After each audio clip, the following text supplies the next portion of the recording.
Greetings and welcome back to room 303 in our chats with Emily as we are calling our readings through the poetry of Emily Dickinson. We turn now to poem 387, The Sweetest Heresy Received. Now, this is an amazing poem, and it's fascinating to me that sometimes students will approach me to say, you know, I've been reading these poems of Emily Dickinson, and there's a poem that has just reached out to me, and I keep thinking about it. I'm trying to figure out what it is that she's doing in the poem. Recently, a student said as much to me about 387, and I said, right, I mean, the brilliance of the opening line, the sweetest heresy. Of course, heresy is something that is supposed to not be a good thing, but a bad thing, right? That which goes against traditional orthodoxy. And yet, notice here, it is sweet. I think this poem, I hope this poem, is going to challenge us on a number of levels. Now, it's another poem about relationships. We've seen this already in our study. Our assumptions are that you've been following our stuff at learnstrong.net, down that left-hand side, Chats with Emily, our playlist. I'm hopeful that you've worked through our set of introductory comments as well as the preceding 386 poems we just finished with 386, Answer July. And if you've done that reading, then you're going to recognize that Emily has shown a level of iconoclasm, that is to say, the attack of the orthodoxy, again and again. We're going to see it here. Notice all the theological language that is going to be here. And we should point out that Emily herself never was able to have that conversion experience, as it's often referred to within the Christian faith. Let's enjoy the poem. The sweetest heresy received that man and woman know, each other's convert, though the faith accommodate but two. The churches are so frequent, the ritual so small, the grace so unavoidable. To fail is infidel. Now, the first point that we want to make is that in this poem, we will, for the only time in all of her poetry, use the word heresy, use the word convert, and use the word infidel. Now, I find that fascinating because that's almost like code language to me. That Emily is saying there's something really important about what I'm arguing here.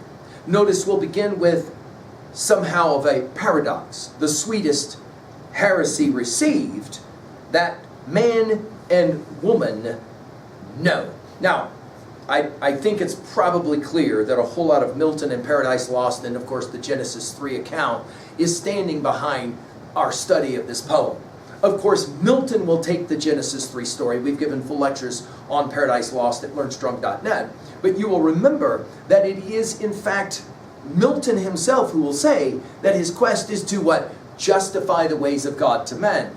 Most importantly, to explain why there must be this tension, this friction, first between God and man, and of course between man and woman. Notice it is the sweetest heresy received that man and woman know. Now, some have seen this as marriage, some have seen this as relationship.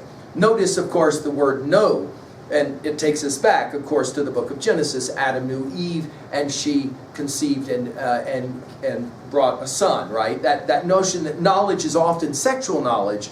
The sweetest heresy received, accepted, the man and woman know. Notice the dash. Each other's convert. In other words, the relationship is there. The idea of conversion, a part of this as well. In other words, something in the relationship now fundamentally has changed. Though the faith, notice capitalized, accommodate but two.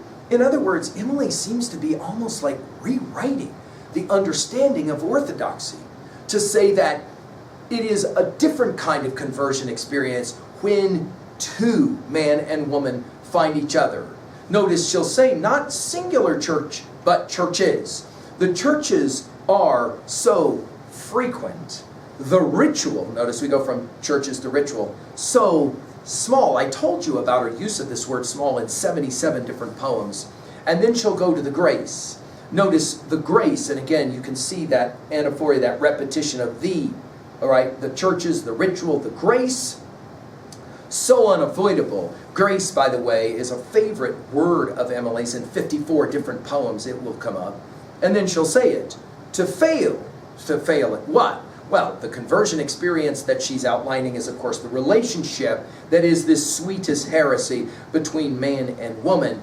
to fail, to somehow miss the experience is infidel. So we go from heresy to infidel, and again, the only use in all of her poetry of that word is in fact here. What is she saying it to a possibly? I think the argument is that true relationships allow for a whole lot of grace and understanding. That is to say, it should allow for a lot of grace and understanding. At 2b, I love the religious language. I love that heresy and convert and infidel are only used one and only one time in all of her poetry, and it's here. At 3a, I think Milton's Paradise Lost stands behind much of this study. I'm challenging you guys to go back to your study of Paradise Lost and then to read this poem through that prism and see what you think. Finally, at 3b, to own a poem like this, do you love the opportunity of grace that is provided in relationships? I'm hopeful that Emily is challenging you to think about that. Thank you.